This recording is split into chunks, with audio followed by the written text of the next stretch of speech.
नमस्कार, आपका स्वागत है आपके अपनी YouTube चैनल एक कहानी रमा की जुबानी में। आज मैं अपने श्रोताओं के लिए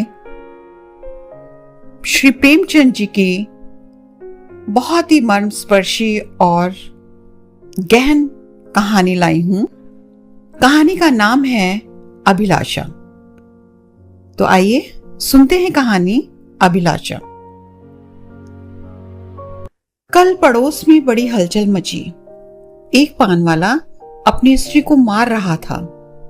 वह बेचारी बैठी रो रही थी, पर उस निर्दयी को उस पर लेश मात्र भी दया न आती थी। आखिर स्त्री को भी क्रोध आ गया। उसने खड़े होकर कहा, बस अब मारोगे तो ठीक ना होगा। आज से मेरा तुझसे कोई संबंध नहीं। मैं भीख मांगूंगी पर तेरे घर पर ना आऊंगी। यह कहकर उसने अपनी एक पुरानी साड़ी उठाई और घर से निकल पड़ी। पुरुष काठ के उल्लू की तरह खड़ा देखता रहा। स्त्री कुछ दूर चलकर फिर लौटी और दुकान की संदूकची खोलकर कुछ पैसे निकाले। शायद अभी तक उसे ममता थी, पर उस निर्दय ने तुरंत उसका हाथ पकड़कर पैसे छीन लिए। हाय रे हृदयहीनता! अबला स्त्री के प्रति पुरुष का यह अत्याचार। एक दिन इसी स्त्री पर उसने प्राण दिए होंगे, उसका मुंह जोता रहा होगा, पर आज इतना निष्ठुर हो गया मानो कभी की जान पहचान ही नहीं। स्त्री ने पैसे रख दिए और बिना कहे सुने चली गई। कौन जाने कहां। मैं अपने कमरे की खिड़की से घंटों देखती रही कि शायद वह फिर लौटे, या शायद पान वाला ही उसे मनाने चला जाए, पर दो में से एक बात भी ना हुई। आज मुझे स्त्री की सच्ची दशा पर पहली बार ज्ञान हुआ। यह दुकान दोनों की थी। पुरुष तो मटर गश्ती किया करता था, स्त्री रात दिन बैठी सती होती रहती थी।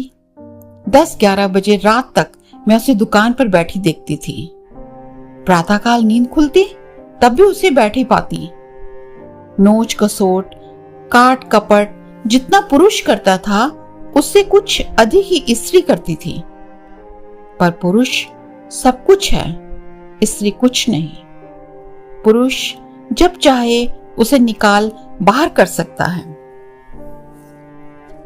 इस समस्या पर मेरा चित्त इतना अशांत हो गया कि नींद आंखों से भाग गई। 12 बज गए और मैं बैठी रही। आकाश पर निर्मल चांदनी छिटकी हुई थी। निशानाथ अपने रत्न जड़ित सिंहासन पर गर्व से फूले बैठे थे। बादल के छोटे छोटे टुकड़े धीरे धीरे चंद्रमा के समीप आते थे और फिर विकृत रूप से पृथक हो जाते थे, मानो श्वेत वसना सुंदरियां उसके हाथों दलित और अपमानित होकर रुदन करती हुई चली जा रही हूं। इस कल्पना ने मुझे इतना विकल किया कि मैंने खिड़की बंद कर दी और पलंग पर जा बैठी। मेरे प्रियतम निद्रा में मग्न थे। उनका तेजमय मुखमंडल इस समय मुझे कुछ चंद्रमा से ही मिलता जुलता मालूम हुआ। वही साहस छवि थी जिससे मेरे नेत्र तृप्त हो जाते थे। वही विशाल वक्ष था जिस पर सिर रखकर मैं अपने अंतःस्थल में एक कोमल मधुर कंपन का अनुभव करती थी। वही सुदृढ़ बाहें थी जो मेरे गले में पड़ जाती थी तो मेरे हृदय में आनंद की हिलोरे सी उठने लगती थी।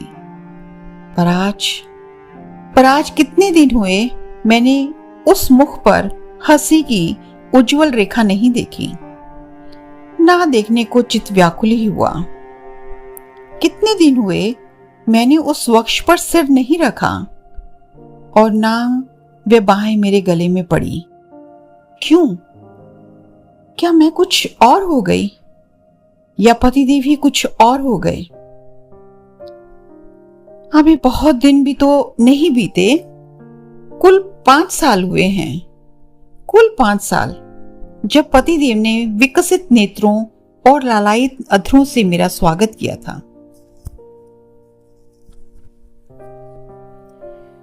मैं लज्जा से गर्दन झुकाए हुए थी। हृदय में कितनी प्रबल उत्कंठा हो रही थी कि उनकी मुख छवि देख लूं, पर लज्जावश सिर न उठा सकती।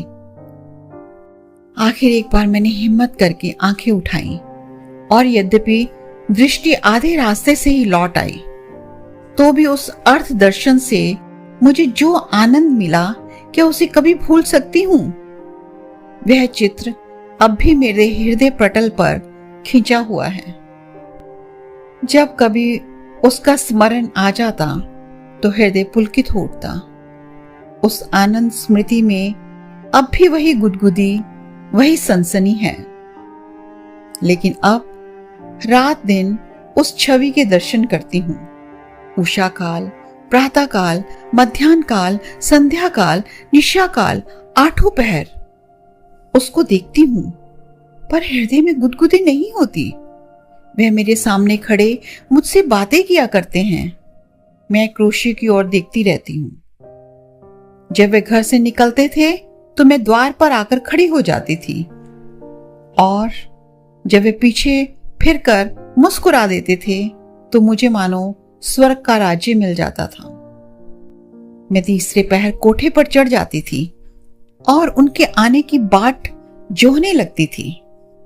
उनको दूर से आते देखकर मैं उन्मत्त सी होकर नीचे आती और द्वार पर जाकर उनका अभिवादन करती। पर अब मुझे यह भी नहीं मालूम होता कि वे कब आते और कब जाते हैं। जब बाहर का द्वार बंद हो जाता है तो मैं समझ जाती हूं कि वे चले गए। जब द्वार खुलने की आवाज आती है तो मैं समझ जाती हूं कि आ गए। समझ में नहीं आता, मैं ही कुछ और हो गई या पतिदेव ही कुछ और हो गए।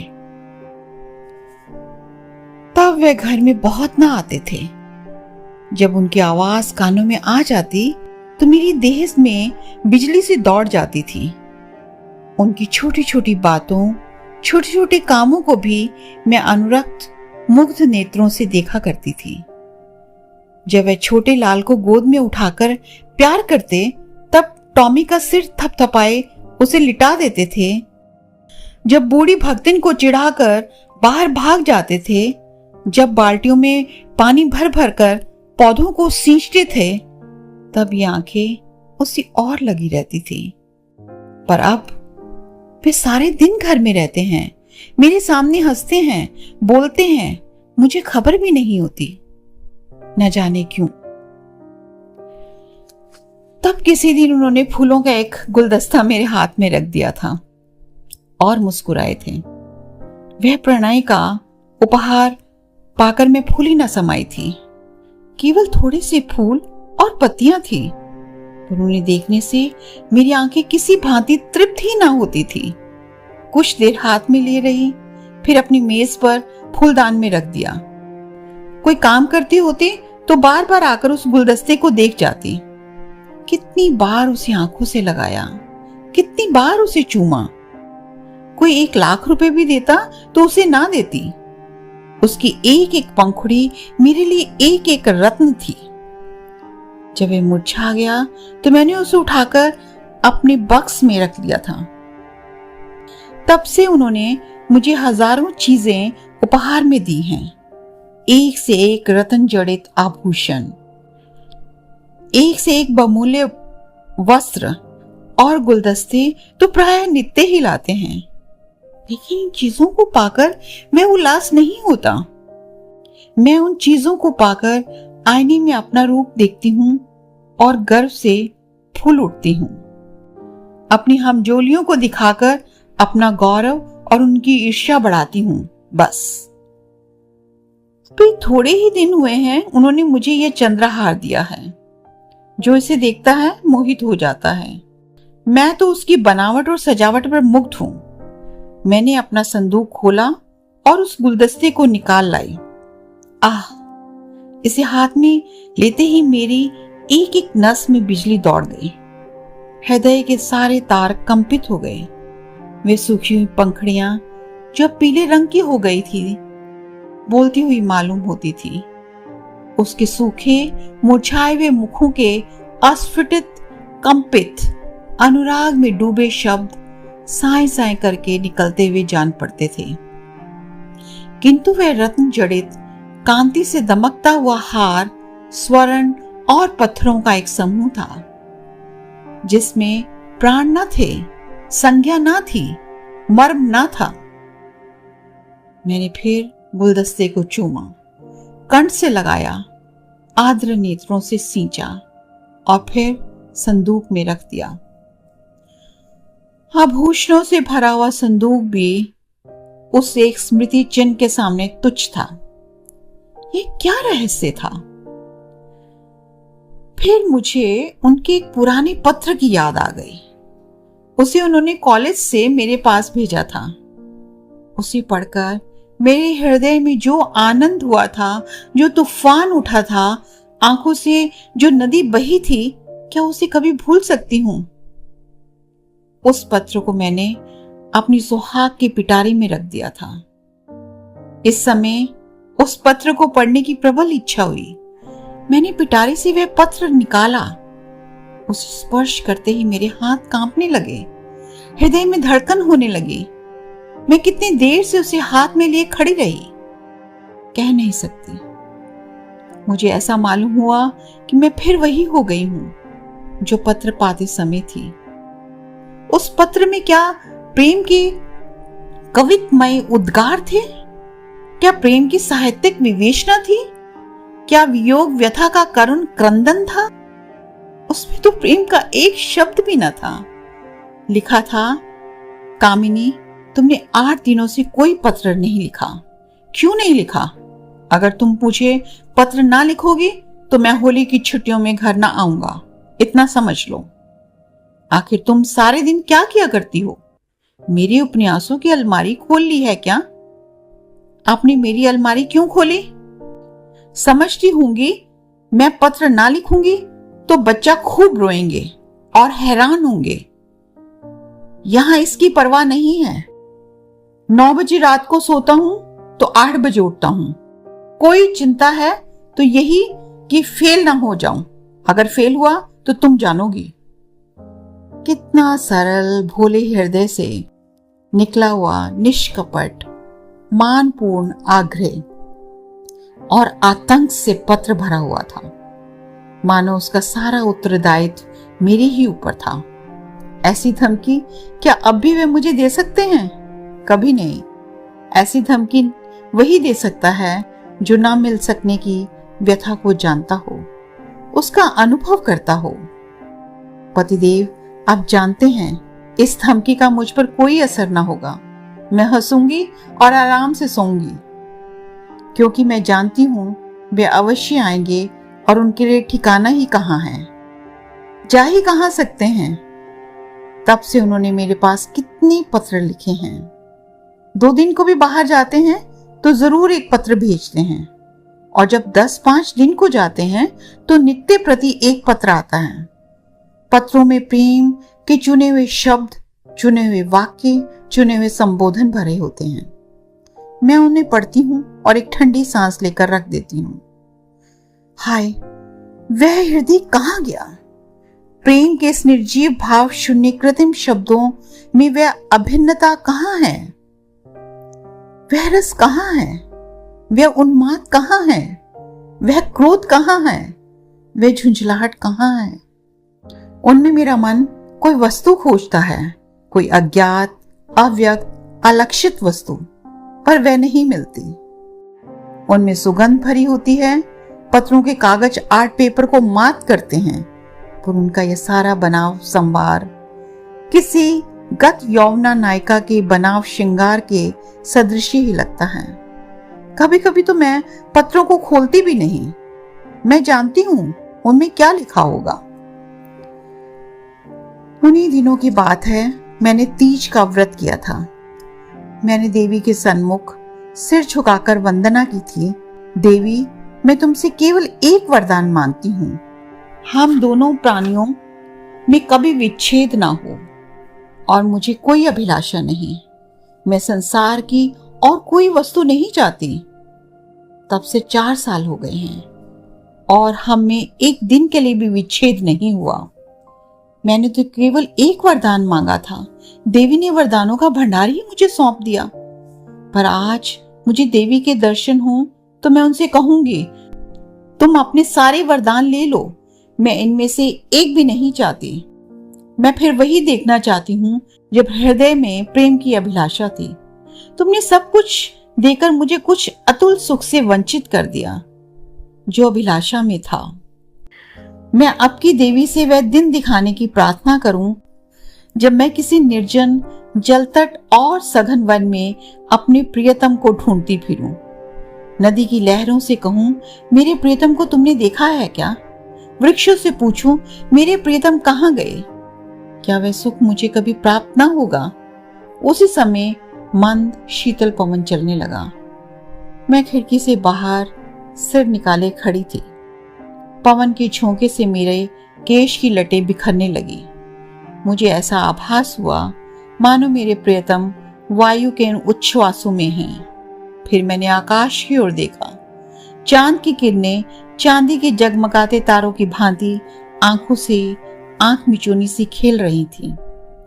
आंखें बंद करते समय सामने आ जाती, पर आंखें खोलते ही अदृश्य हो जाती थी। मुझे उस समय ऐसा आभास हुआ कि मेरे प्रियतम उन्हीं जगमगाते तारों पर बैठे आकाश से उतर रहे हैं। उसी समय किसी ने गाया, अनोखे से नेही के त्याग, निराले पीड़ा के संसार, कहाँ होते हो अंतर्ध्यान, लुटा करके सोने सा प्यार, लुटा करके सोने सा प्यार। यह पद मेरे मर्म स्थल को तीर की भांति छेदता हुआ कहाँ चला गया नहीं जानती। मेरे रोए खड़े हो गए, आंखों से आंसुओं की झड़ी लग गई। ऐसा मालूम हुआ जैसे कोई मेरे प्रियतम को मेरे हृदय से निकाले लिए जाता हो। मैं जोर से चिल्ला पड़ी। उसी समय पतिदेव की नींद टूट गई। वे मेरे पास आकर बोले, क्या अभी तुम चिल्लाई थी? अरे तुम रो रही हो, क्या बात है? कोई स्वप्न तो नहीं देखा? मैंने सिसकते हुए कहा, रोऊं ना तो क्या हंसूं? स्वामी ने मेरा हाथ पकड़कर कहा, क्यों? रोने का कोई कारण है या यूं ही रोना चाहती हो? क्या मेरे रोने का कारण तुम नहीं जानते? मैं तुम्हारे दिल की बात कैसे जान सकता हूं? तुमने जानने की चेष्टा कभी की है? मुझे इसका सान गुमान भी ना था कि तुम्हारे रोने का कोई कारण हो सकता है। तुमने तो बहुत कुछ पढ़ा है कि तुम भी ऐसी बातें कह सकते हो। स्वामी ने विस्मय में पढ़कर कहा, तुम तो पहेलियां बुझवाती हो। क्यों, क्या तुम कभी नहीं रोते? मैं क्यों रोने लगा? तुम्हें अब कोई अभिलाषा नहीं? मेरी सबसे बड़ी अभिलाषा पूरी हो गई। अब मैं और कुछ नहीं चाहता। यह कहते हुए पतिदेव मुस्कुराए और मुझे गले से लिपटा लेने को बढ़े। उनकी यह हृदयहीनता इस समय मुझे बहुत बुरी लगी।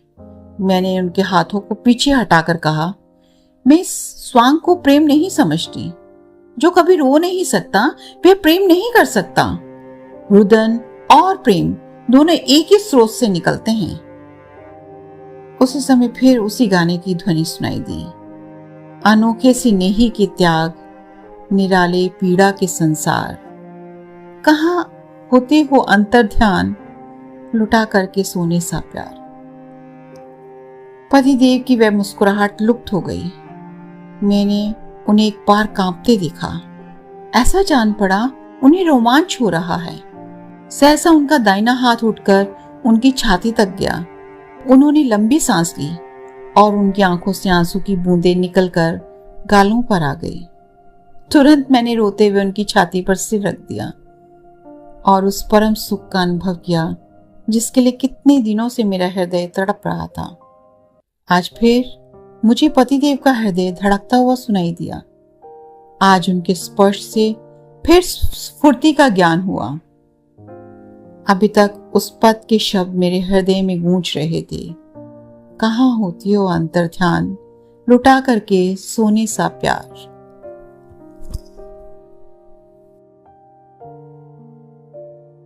तो ये थी कहानी।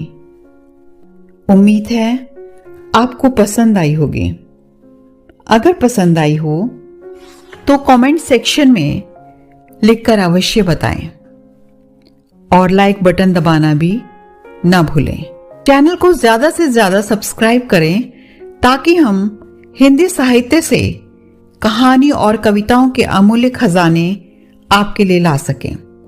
तो मिलते हैं अगले सप्ताह एक नई कहानी या कविता के साथ। तब तक के लिए दीजिए इजाजत और अपना रखिए ढेर सारा ख्याल।